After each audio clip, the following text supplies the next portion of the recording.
Hi, this is Lakshmi Chaudhry, founder and editor of Splainer.in and the host of What the Happened Here. Today we look at what's going on with Indian sailors who are trapped aboard a cargo ship called Dali in Baltimore, and a strange study about microplastics found in human testicles. Yup, human testicles. And since it's our Friday edition, we have loads of useful recommendations, a bunch of funny books to lighten the load, and a heads up on what to watch this weekend in theatres and on streaming. Yup, we got 100% no paisa or influencer involved Reccos.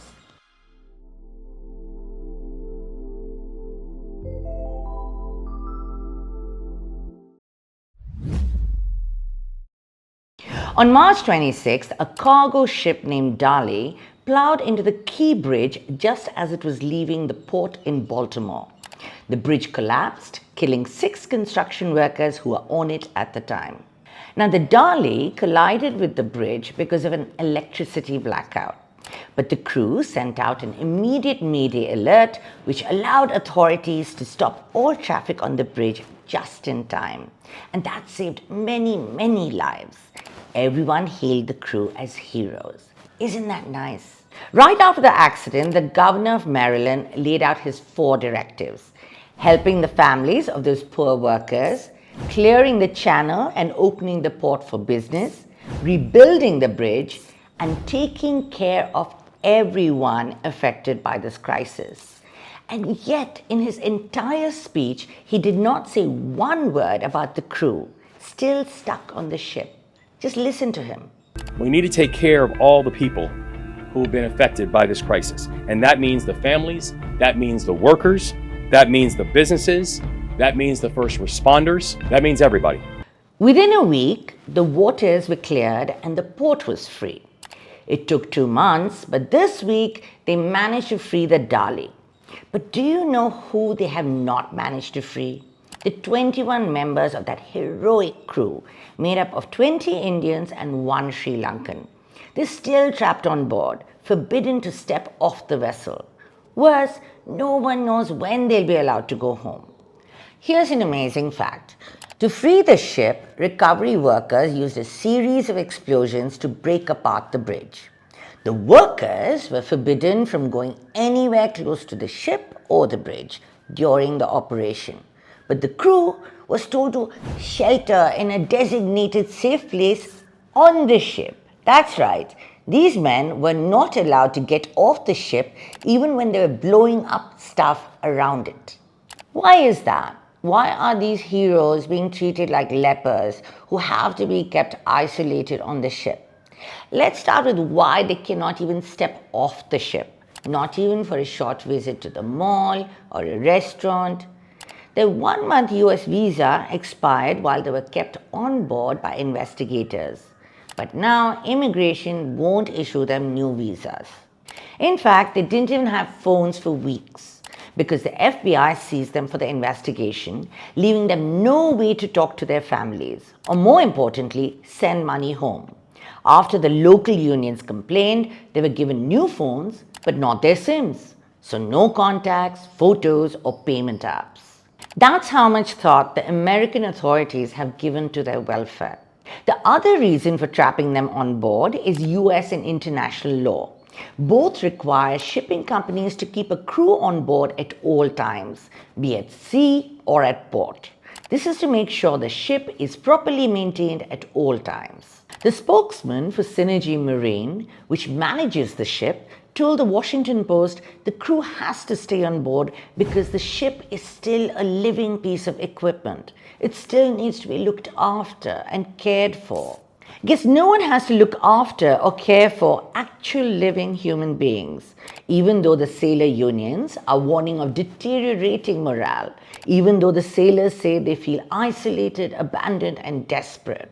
One of them told Times of India, "We don't have access to proper food, water, or medical supplies.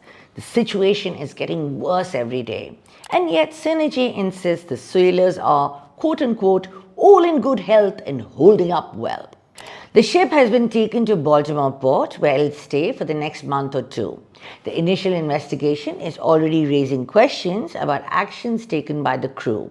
That doesn't bode well for the sailors who are terrified of becoming bakras for the accident. But they are already prisoners trapped on a ship, guilty until proven innocent, however long it takes to file a final report. Maybe for a year, maybe two.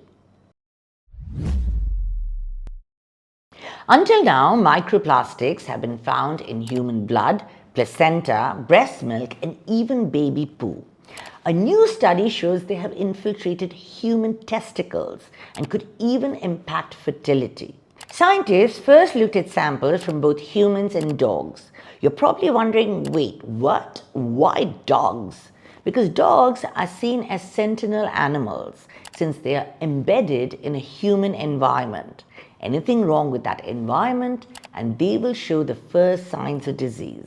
Also, the way dogs produce sperm is a lot closer to humans than rats. Who knew? And male dogs get neutered all the time, so there's always a fresh supply of testicles. So convenient as well. By the way, the human samples are taken from dead bodies, just in case you were worried. Looping back to the study, here's what it found. The concentration of microplastics in humans was 3 times higher than in dogs. The plastic most often found, polyethylene, which is in plastic bags and bottles. We don't know what this means since the effect of microplastics is still unknown, but the dog samples showed lower sperm counts. The human samples could not be tested for fertility because, well, they belong to dead people. But we could finally have an answer for lower sperm counts around the world. Every Friday, we offer you an early peek at our weekend edition of Splainer, which drops every Saturday morning. It's filled with recommendations of where to go, what to listen to, and buying guides too. This week, we've got the funniest Reccos from the world of fiction, non-fiction, and poetry. And then, as usual, our weekend watch list of what to watch over the weekend. Let's start with the books. At number 1, A Case of Exploding Mangoes by Muhammad Hanif. This is a scathing political satire out of Pakistan.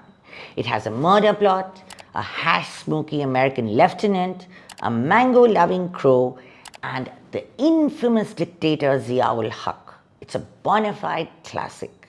Next up, Funny by Jennifer Michael Hecht. This is a short 89-page poetry collection that mines old jokes for profound meditations on life. Sounds a bit cheesy, but readers call it funny, wise, shocking, inspiring, dark, and vicious. You cannot say no to that. And finally, we have Keanu Reeves is Not in Love with You. It explores the quote-unquote murky world of online romance fraud. The author, Becky Holmes, goes on a hunt for social media scammers, a true crime detective of the middle-aged kind. The result is revealing, revolting, and hilarious. Moving on to our watch list, here's our pick of what's new in the theaters or streaming. This week, our picks are both kind of obvious.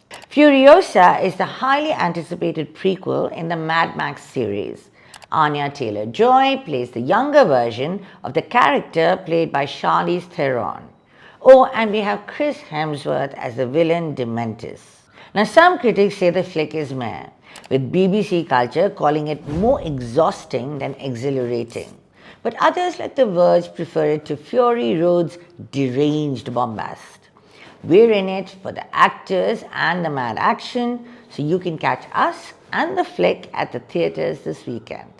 Our other pick is Crew, which is finally available on streaming in case you missed it in the theaters. Tabu, Kareena Kapoor and Kriti Sanon play a brash air hostess crew in this Bollywood comedy caper. Critics were ambivalent about the movie, but we think it makes a fun and frothy watch for the weekend. The movie dropped on Netflix today. That's all for now. Tune in for the next edition of our show on Tuesday and catch up on the most important, interesting, and just plain weird stories out there. And if you miss us in the meanwhile, grab a free 1-month subscription to Splainer. We totally change the way you get the news, we promise. The link is in the description. I'll see you next week.